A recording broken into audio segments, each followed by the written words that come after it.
कुटुंब कहा जाता है। हमारे समाज के जो बहुत बड़े अभिन्न अंग हैं, जो हमारे भारतवर्ष को, हमारे समाज को जो जागरूक करने का कार्य करते हैं और निष्पक्ष होकर के जो आज समाज में पनप रही जो बुराइयां हैं या कोई कुरीतियां हैं, समाज की कोई कमी, एक प्रकार से समाज का आईना कह सकते हैं, हमारी मीडिया शक्ति को, हमारी मीडिया शक्ति के प्रतिनिधि बन करके हमारे बीच में जो बहुत सम्मानित बंधु पधारे हैं, आज तक से, इंडिया न्यूज से, जो कि भारतवर्ष के नेशनल चैनल है, ये पूरे विश्व में जिनको देखा जाता है, केवल भारतवर्ष में ही नहीं पूरे विश्व में, और टीवी 100 भी पूरे भारतवर्ष में नहीं अपितु पूरे विश्व में जिनको देखा जाता है। आज तक न्यूज चैनल, इंडिया टीवी और 100 टीवी, बहुत बहुत आभार व्यक्त करता हूं आप बंधुओं ने। देखो आजकल धार्मिक कार्यक्रमों को कवरेज करने का टाइम बहुत कम लोगों के पास होता है, तो मैं आप लोगों का हृदय से बहुत धन्यवाद व्यक्त करता हूं। आप लोगों ने अपना अनमोल समय निकाला है और इस कथा को आज आप विश्व स्तर तक पहुंचाने का कार्य कर रहे हैं। मैं आपके मंगलमय जीवन की मेरे ठाकुर जी से, प्रभु से बारंबार प्रार्थना करता हूं। समाज में जितनी भी कुरीतियां हैं, देखो मैं स्वयं को केवल भागवत कथावाचक नहीं मानता हूं, मेरा केवल एक ही उद्देश्य रहता है, हमारा सत्य सनातन धर्म आगे बढ़े और समाज में हमारा जो भविष्य है, हमारी युवा पीढ़ी जो आज नाना प्रकार के नशे में डूब रहे हैं, ड्रग्स जैसा नशा है, मैंने सुना है चरस है, गांजा है, इसमें ऐसे भयंकर नशे अपने आप को अंधकार की ओर लेकर के जा रहे हैं। तो ऐसी युवा पीढ़ी, क्योंकि मैं स्वयं एक युवा हूं, इसलिए युवाओं की मुझे बड़ी चिंता रहती है। मेरी माताओं और बहनों में भक्ति भाव की कोई कमी नहीं है, हमारे बड़े बुजुर्ग संभ्रांत लोग यहाँ बैठे हैं, आपकी अपार श्रद्धा और भक्ति है। आज यही आपकी श्रद्धा और भक्ति और सत्य सनातन धर्म आपको अपने बच्चों के अंदर भरने की परम आवश्यकता है। तो यही जाने वाला है जी, ऐसा है कि जो भगवान की कथाएं हैं, ये सर्वे भवन्तु सुखिना, सर्वे सन्तु निरामया, सर्वे भद्राणि पश्यन्तु, माँ कश्चित् दुख भाग भवेत्। कोई दुखी न रहे, सब प्रसन्न रहे, सब स्वस्थ रहे, सब आरोग्यवान रहे, यही इन कथाओं का उद्देश्य है। देखो, भागवत कथा का सबसे बड़ा उद्देश्य यह है कि हमारे जीवन में कुछ न कुछ बदलाव आए, हमारे जीवन में कुछ न कुछ अच्छाई आए। भागवत कथा का संदेश है कि मन को शांति प्राप्त होती है, मन को शांति प्राप्त होती है और समाज में क्रांति आती है। मन को शांति और समाज में क्रांति, ये भागवत कथा के द्वारा होती है। तो क्रांति का तात्पर्य है एक अच्छा बदलाव, बुराई से अच्छाई की ओर हम लोग चलें। हमारे अंदर कोई व्यसन है, कोई रोग दोष है, किसी भी प्रकार का अवगुण है, काम है, क्रोध है, अहंकार है, उनको त्यागने का प्रयास करें। आज हमारे समाज में नाना प्रकार के नशे हो रहे हैं। वो जो भारतवर्ष का भविष्य है, जो भारतवर्ष के कर्णधार हैं, आज वो नशे से इस प्रकार से ग्रसित हैं, मतलब नशे के अंधकार में डूब रहे हैं। अब भविष्य कैसे वो लोग हो सकते हैं इस राष्ट्र का, जिनको खड़े रहने के लिए भी नशे की आवश्यकता पड़ रही है। और इन कथाओं का उद्देश्य है, सच्चा नशा तो भगवान की भक्ति का है। नशे को करो, 2 घंटे 4 घंटे बाद स्वयं ही वो नशा उतर जाएगा। लेकिन भगवान की भक्ति का जो नशा है, वो नशा सबसे बड़ा है। माता मीरा ने किया, माता राधा ने किया, गोपियों ने वो नशा किया है। एक बार जिसने वो भक्ति का नशा कर दिया, धन्यास्ते कृतिमः पिबन्ति सततम राम नामामृतम, धन्य है वो लोग जो राम नाम का अमृत पीते हैं। जिन लोगों ने ये आयोजन किया है, जी भाई हैं, तमाम लोग हैं, जी, उनके लिए क्या कुछ कहेंगे ये आयोजन किया? देखिए, मैं कैसे अपने हृदय की प्रसन्नता व्यक्त करूं, मेरे पास कोई शब्द ही नहीं है। हमारा जो ये श्री सत्य सनातन धर्म प्रचार समिति है, नाम ही सत्य सनातन धर्म है। हमारी जो समिति है श्री सत्य सनातन प्रचार समिति, सनातन धर्म प्रचार समिति कैलाश नगर। तो सत्य सनातन धर्म की एक ध्वजा पताका ये लोग लहरा रहे हैं और विगत 31 वर्षों से इस कथा का आयोजन हो रहा है। हमारी जो ये श्री अग्रवाल धर्मशाला है, अग्रवाल भवन है कैलाश नगर में, तो यहाँ इतने 31 वर्षों से ये दिव्य कथा हो रही है और एक अनवरत लगातार कोविड-19 के 1 वर्ष छोड़ करके अनवरत ये कथा यहाँ धर्म गंगा के रूप में, भक्ति गंगा के रूप में बह रही है। और मैं यहाँ, मुझे ये परम सौभाग्य प्राप्त हुआ है इस वर्ष। मैं स्वयं को बहुत भाग्यशाली मान रहा हूँ कि ऐसे श्रद्धालु जनों से, ऐसे भक्तों से मुझे जुड़ने का सौभाग्य मिला है। बद्रीनाथ की भूमि से, गंगोत्री की भूमि से ये कथा गंगा लेकर के आया हूँ और मैं देख रहा हूँ सभी लोग बड़े भाव विभोर होकर के इस कथा गंगा का अवगाहन कर रहे हैं, स्नान कर रहे हैं। तो हमारी जो समिति है, मैं बहुत धन्यवाद व्यक्त करना चाहता हूँ। जी के द्वारा 7 दिवसीय कथा का आज 6वां दिन है। कल 7वां दिन, कल कथा विश्राम लेगी और 8वें दिन फिर हवन होगा, भंडारा होगा विशाल, और उसके बाद फिर कथा का समापन रहेगा। बहुत ही 31 वर्ष हो चुके हैं। 31 वर्ष हो गए। 31 वर्षों से इसी भव्य तरीके से होता है या इस बार भव्य तरीके से कर रहे हैं? और इस बार और ज्यादा उत्साह से हो रहा है। वैसे हर बार राम मंदिर का शुभारंभ। हाँ, राम, इसका भी ये भी एक कारण है और बहुत ही विद्वान आचार्य जी हैं, सभी मंत्र 32 सालों से चल रही है। इस बारी जैसे 22 जनवरी को राम मंदिर का निर्माण हो रहा है, हमने पूरा कैलाश नगर भगवा रंग में रंग दिया है, पूरी झंडियाँ लगाई हैं और जैसे कि हमारे अग्रवाल सभा की तरफ से 51,000 दीवे बांटे जा रहे हैं और हम घर घर में जैसे एक शोभा यात्रा भी निकालेंगे पंचों की हनुमान मंदिर से लेके यहाँ तक, और उसका व्यवस्था हमारी अग्रवाल सभा कर रही है।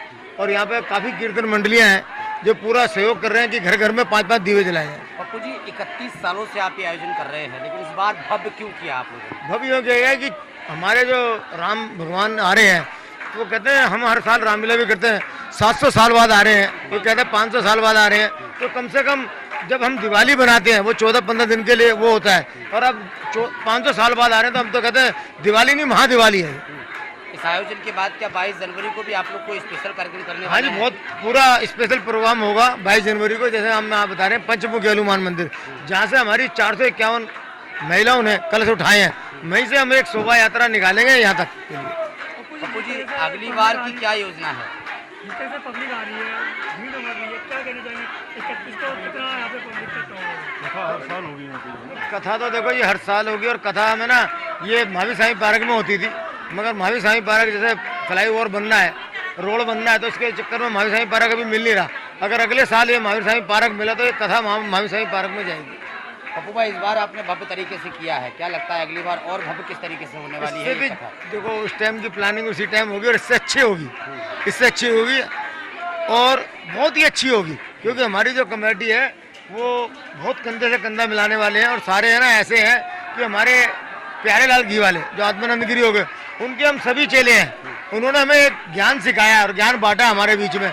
जैसे कि हम पीछे तीर्थ स्थानों पर जाते थे कथा के बाद में, ऐसे हम प्लानिंग बना रहे हैं कि हाँ भाई उसी परंपरा को फिर दोबारा स्टार्ट करें। डेली लगभग कितने लोग आते जाते हैं और कितने लोग, क्योंकि जिस तरीके से देखा जा रहा है अग्रवाल भवन में ऊपर से नीचे तक लोगों का तांता लगा हुआ है, महिलाएं नृत्य कर रही हैं। देखो हम तो यही कह सकते हैं, हमारे 2000 प्रसाद के डिब्बे बढ़ते हैं। अब हम बंदे तो गिन नहीं रहे, बाकी पैर रखने की जगह नहीं है, आप लोगों ने देख ही लिया कि बाहर भी और अंदर भी हमको हमने कैलाश नगर को भगवामय कर दिया है। तो क्या संदेश देने की कोशिश कर रहे हैं आप समाज में, देश में? हम तो यही समाज में और यही देश में देना चाह रहे हैं कि देखो सनातन धर्म सबसे बड़ा धर्म है, इसके लिए आप जुड़िए। जो हम लोगों के बच्चे भूल भाल गए थे उन्हें याद दिला रहे हैं कि हाँ भाई हमारा भी कोई धर्म है और उसको अपनाइए। क्या लगता है आज की युवा पीढ़ी अगर इसमें सम्मिलित होती है, जो सोशल मीडिया में लीन है, इस तरह की घटनाएं घट रही हैं, ये बच सकती हैं? बच सकती हैं, क्यों नहीं बच सकती? अगर हम जागेंगे और जगाएंगे लोगों को तो जरूर बचेंगी। अब देखो ये जागने का जो तरीका है कि यहाँ पे इतनी पैर रखने की जगह नहीं है, हम अगर मान लो किसी को तो बढ़ना पड़ेगा आगे। ठीक है भाई। वो तो सनातन धर्म के लिए सबके लिए स्पेशल है। और दूसरी बात ये है कि जो कथा की बात है उसमें ये है कि जो हमारी पीढ़ी है, नई आने वाली पीढ़ी है, वो जैसे सोशल मीडिया के अंदर वो मर्ज हो गए हैं, उनका ध्यान इस तरफ जाता नहीं है। और अगर इस तरह के प्रोग्राम होते हैं निश्चित रूप से, चाहे रामलीला हो, चाहे भागवत हो, चाहे राम कथा हो, तो उनको अपने कल्चर का तो पता रहता है ना कि हमारा पूर्वजों का हमारा क्या कल्चर था। तो मैं कहता हूँ कि जहाँ तक फॉरेन कंट्री वाले हैं वो हमारे कल्चर को अपना रहे हैं और हमारे जो बच्चे हैं वो इस कल्चर को भूल रहे हैं, तो निश्चित रूप से अगर हम इस तरह का प्रोग्राम रखते हैं तो उनमें ये जिज्ञासा जरूर आती है। अपने माँ बाप के साथ वो छोटे बचपन में आते हैं, उसके बाद उनमें संस्कार ऐसे पैदा होते हैं कि वो अपने इस देवता के लिए श्रद्धालु होते हैं। माँ बाप की कैसे रिस्पेक्ट करनी है वो उन्हें पता लगता है। एक पिता का अपने बच्चों के लिए क्या कर्तव्य है, गुरु का शिष्य के लिए क्या है, पति का पत्नी के लिए क्या है, तो ये सारी शिक्षा जो है वो कथा से मिलती है। तो निश्चित रूप से ये पप्पू भाई उसके लिए जो है वो बधाई के पात्र हैं कि वो आने वाली पीढ़ी का भी जो है वो सुधार कर रहे हैं।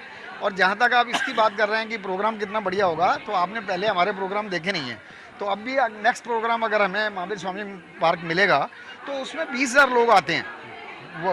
वो तो मजबूरी है हमारी कि वहाँ नेशनल हाईवे बन रहा है जिसकी वजह से हम वहाँ नहीं कर पाए।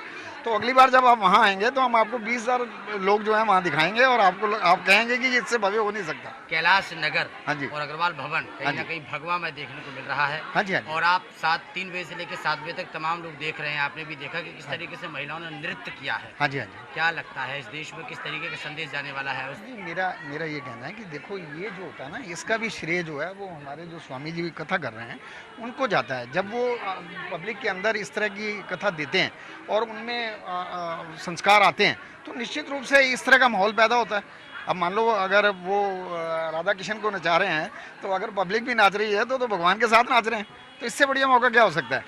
आज की युवा पीढ़ी के लिए क्या संदेश देना चाहिए? मैं इसके लिए सबसे पहले अपने स्वामी जी श्री आत्माराम गिरी जी को धन्यवाद देना चाहूँगा, क्योंकि आप जैसे जानते हैं जो स्वामी जी थे एक ब्रांड है प्रताप घी, उनके ओनर थे वो।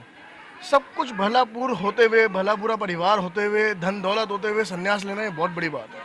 कसम से एक पीढ़ी है, मतलब एक सीख है लोगों के लिए कि सब कुछ होने के बाद भी त्याग लिया जा सकता है, भगवान के चरणों में लीन हुआ जा सकता है। तो ये बहुत सीखने वाली बात है। उनका धन्यवाद है जो उन्होंने ये अग्रवाल सभा का नींव रखी, हमें इतने इस काबिल बनाया कि हम सनातन धर्म को आगे बढ़ा सके, हमें सिखाया, उसके लिए बहुत बहुत उनका धन्यवाद है। और जैसा कि आप देख रहे हैं कि पूरा कैलाश नगर भगवा हो चुका है, तो ये इस बार जो भगवा करा हमने रामलला के आने की खुशी में किया है। और ये जो कैलाश नगर पूरा भगवा हुआ है ये पूरा का पूरा 1 फरवरी तक ऐसे का ऐसा ही रहेगा। और जैसा आप जानते हैं कि 22 तारीख को अपना राम जी आ रहे हैं महल में, उसके लिए जैसा आपको प्रधान जी ने बताया कि 51,000 दीवे हमारी संस्था की तरफ से बांटे जा रहे हैं। हमारा प्रयास पूरा ये रहेगा 51 के बदले अगर 1 लाख भी कर सकेंगे तो करेंगे। घर घर में 5 दीवे जरूर पहुँचाएंगे। और भव्य यात्रा जैसा बताया आपको कि पंचमुखी हनुमान मंदिर से यहाँ तक आएगी, ऐसी विशाल यात्रा आएगी कान्हा जी क्या नाम है राम जी की, कि 14 साल बाद वो आए थे वापसी तो दिवाली मनाई थी, और ये 500 साल बाद आए तो महादिवाली भी छोटा शब्द होगा इसके लिए। देखिए आज की भागवत कथा आप सब लोगों ने श्रवण की है। महाराज जी का संदेश तो हम देख रहे हैं, बाकी धार्मिक के साथ साथ जो समाज के लिए महाराज जी का मैं जो देख रहा हूँ कि सनातन धर्म के लिए जो महाराज जी इतना कृत संकल्प लिए रखा है उन्होंने कि हाँ भाई कि सनातन धर्म को हमें बचाना है। और मैं अपने खुद देख रहा हूँ कि पिछले 5 खासकर जो शायद ये ठीक भी हो सकती है बात कि जब से मोदी जी को 10 वर्ष हो गए, तो पिछले 5 वर्षों से तो मैं अपने घर में भी देख रहा हूँ कि हमारे बच्चों ने पता नहीं कुदरती हुआ है या क्या हुआ है, संयोग है, ये अपने आप संयोग बनते हैं कि बच्चों ने भी हमारे पैर छूने शुरू कर दिए, राधे राधे करना शुरू कर दिया है। तो शायद इसका श्रेय ऐसी कार्यक्रमों की वजह से प्रेरणा मिल रही है, प्रेरणा बच्चों को बहुत मिल रही है। मैं कह रहा हूँ मेरे घर में मेरा बेटा खुद जो है सुबह उठ के नहा के पैर छूता है और राधे राधे बोलता है। घर में सभी को, अगर आप भी जाएंगे आपको राधे राधे अंकल ही बोलेगा। तो इस तरीके से कार्यक्रम चलते रहे तो देश में बदलाव 100% होगा। ठीक। मेरा नाम मगन है। मगन, आज आप कृष्ण बने हैं, कैसा लग रहा है? और इस धर्मशाला में आपके साथ महिलाओं ने नृत्य किया, बच्चों ने भी नृत्य किया, आयोजकों ने नृत्य किया, कैसा लग रहा है? मुझे बहुत ही अच्छा लग रहा है क्योंकि हमारे परमात्मा का किरदार निभाने का मौका मिला है, तो इस मौके को सभी पाना चाहते हैं, लेकिन भगवान ने मुझे चुना तो मुझे बहुत खुशी मिली कि और सभी लोगों के साथ मैंने नृत्य किया। मुझे बहुत ही अच्छा लगा और मुझे लगा कि मेरे अंदर भगवान है, उन्होंने मुझे शक्ति दी है इनके सामने खड़े होने की, तो इसी वजह से मेरे को बहुत ही अच्छा लगा। क्या नाम है आपका? मेरा नाम वंशिका है। अच्छा, आज राधा बनी है, राधा का किरदार आपने निभाया है, कैसा लग रहा है? मुझे बहुत अच्छा लग रहा है क्योंकि मैं ये चाहती थी कि मैं कभी राधा का किरदार करूँ, जैसे आप सब जानते हैं उन्होंने नृत्य करवाया है रामलीला टाइप, तो ये बहुत अच्छी बात है, ये पुण्य का काम है जिससे हमें भी थोड़ा पुण्य मिलता है, जैसे हमें गुरु जी ने बताया।